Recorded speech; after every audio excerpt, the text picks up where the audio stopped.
De la consulta popular, la ministra de Gobierno del Ecuador y del Interior, Mónica Palencia, adelantó que se alista el contenido de 5 nuevas interrogantes, las cuales se agregarían a las 11 ya presentadas a la Corte Constitucional y que están a la espera de recibir el dictamen de control previo obligatorio. Palencia reveló la mañana de este jueves 4 de enero que se están alistando las 5 preguntas adicionales. Esta semana ya la Secretaría Jurídica de la Presidencia presentó las 11 primeras a la Corte Constitucional. La mayoría de estas tienen que ver con seguridad. Palencia habló al llegar a la reunión del Consejo de Seguridad Pública y del Estado, COSEPE, que se está desarrollando en la gobernación de Guayas, en las afueras de la entidad. Dijo que el contenido de las nuevas preguntas sería definido en esa misma reunión y que el presidente Daniel Noboa ha escuchado propuestas por parte de la ciudadanía.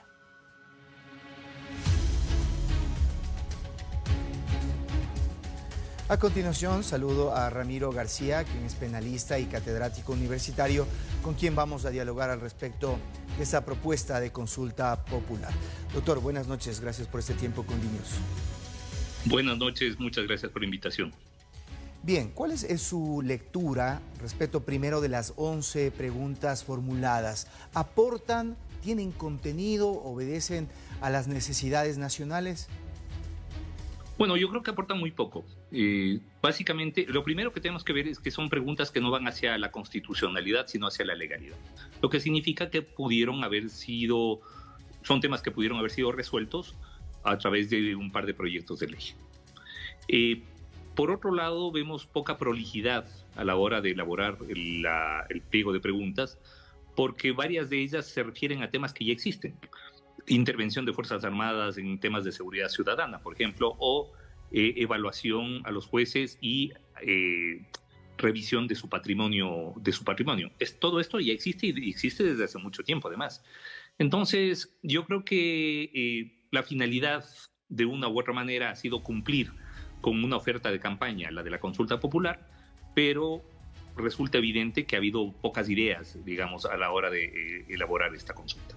Varias preguntas apuntan a reformas en el COIP, entre ellas incrementos de penas en ciertos delitos. ¿Usted considera que esto puede favorecer a la reducción de índices de violencia en las calles?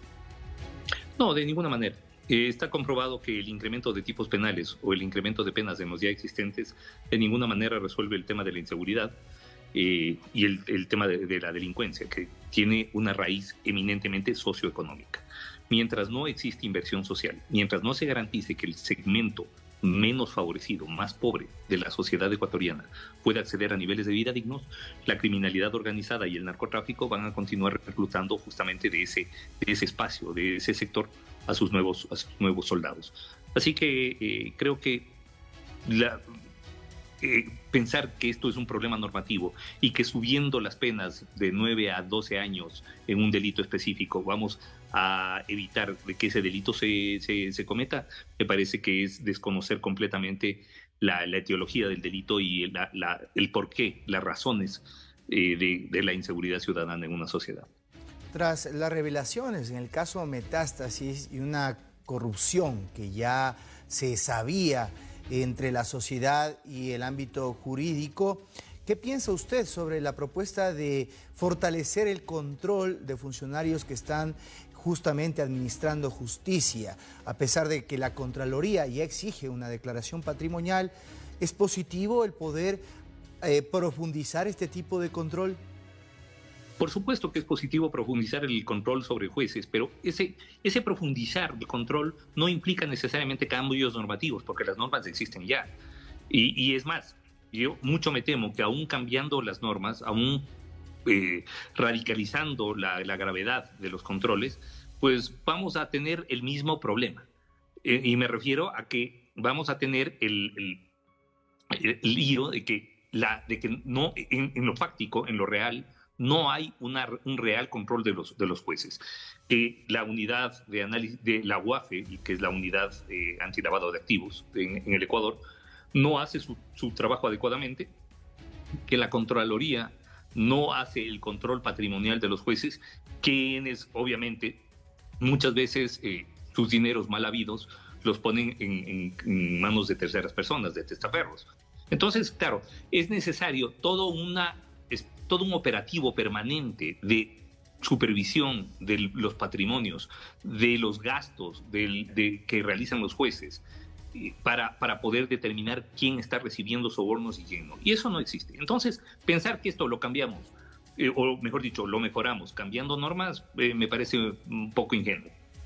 En la región que está sufriendo temas de inseguridad, por ejemplo en Chile, se impulsaron leyes para poder blindar a quienes están administrando justicia, a quienes están en las calles, al personal de orden público. ¿Usted considera que es importante esta propuesta de evitar que los policías y militares que hagan uso de la fuerza vayan a la cárcel o tengan arresto domiciliario mientras se realizan investigaciones por el uso de armas de fuego en medio de operativos?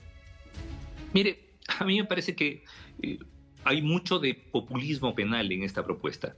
Y uno de los signos de este populismo penal es el querer liberar casi en absoluto de responsabilidad a policías y militares en caso de un uso excesivo de la fuerza. Lo que están diciendo, en otras palabras, es: aun cuando el policía exceda en el uso de la fuerza, aun cuando dispare, aun cuando mate, aun cuando ejecute de manera sumaria, no se le dictará prisión preventiva. Es decir, se está estableciendo un régimen de excepción de responsabilidades penales que claramente va en contravía de la Constitución, con el adicional de que esto va a fomentar una cultura de arbitrariedad en las agencias de seguridad del Estado.